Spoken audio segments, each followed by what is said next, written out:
Turkana County, Kenya's largest by land area, stretches over an immense 77,000 square kilometers. Bordered by Lake Turkana to the east, Uganda to the west, and South Sudan and Ethiopia to the north, it stands as a land of breathtaking beauty, but also of heartbreaking struggle. This region, one of the hottest and driest in the world, faces relentless challenges. Hunger and poverty have taken root here, driven by prolonged droughts and unpredictable rain seasons. The people of Turkana endure a battle for survival each and every day. In Lorraine village in Turkana West, we witness their plight firsthand. For this community, water is life, but it is also their greatest struggle. Their primary water sources are hand-dug shallow wells, becoming even deeper in desperate attempts to reach water.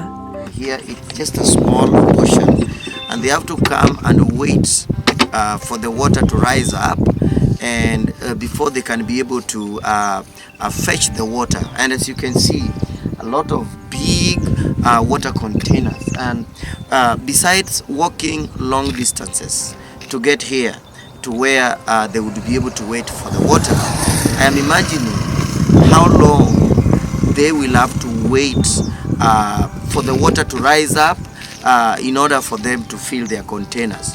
It is such a need in this community. Sometimes the residents will have to stay here for hours before they can be able to access clean water. We just noticed that there is a small structure, a temporary structure. Some business-minded people, they have begun to cook tea, to make tea and some bread, so that the people who come here and stay for long hours, they can buy and have a bite in the process of waiting for water. The local community have been able to come together, and they have purchased a water pump so that this can be able to help them to draw as much water as possible out of the hole. And as you look at the water stream there, the amount of water coming out is very little. So even the water pump itself, the generator, does not have so much water that it can pull out. So it is such a confusion and such a dilemma in this community, but they got to do what they got to do to be able to access water, because water is life. The water they do find is often contaminated, laden with high saline levels, making it unsafe to drink, and yet it is all they have. Watu wanatumia maji ambayo ile ya kwenda kuchukua kwa visima baada ya mvua kunyesha, ambayo haina usafi wowote, na hivyo inaletea watu maradhi mengi sana yanayotokana na wadudu wanaosababishwa na maji chafu. This is a salt water lake, so it's not good for consumption. And so I just want to pray that together, in partnership with all of you, we can be able to help provide the basic thing that the people of Turkana need, and together we can continue to use that platform to spread the gospel, to just let them know that Jesus loves them.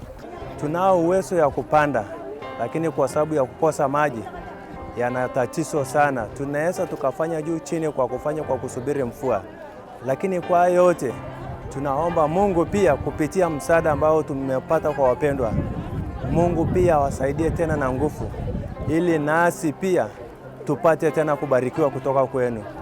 Fetching water is a grueling task. Residents walk for miles under the merciless sun, enduring blistering heat just to bring home a few liters. So when we have water closer, lives will be saved, life also will be sustained, and things shall be well with us. Due to walking the long distances, the residents are forced to pull their water jerrycans to at least ease their burden.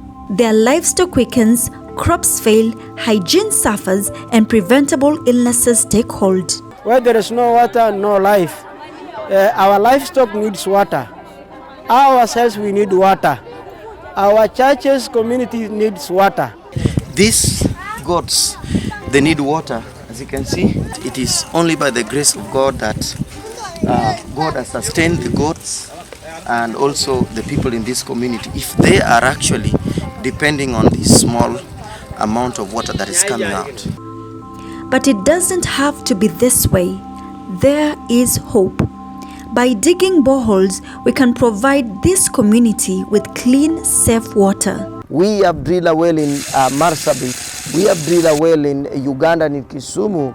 And we are praying and trusting God that in this desert area, we can come and we can help ease life for the people in this community by drilling a well. We will appreciate for any borehole or any supply around. Thank you very much. I want you to know that even as you pray with us, may you allow the Lord to speak to you. May you allow the Lord to let what breaks his heart to break your own heart, that we may be able to continue spreading the gospel in this area. You may not be able to come in physical, but you can send us. You can partner with us to be able to serve the children and the great people of Turkana. Water that will nourish their families, sustain their livestock, and give them a chance to rebuild their lives.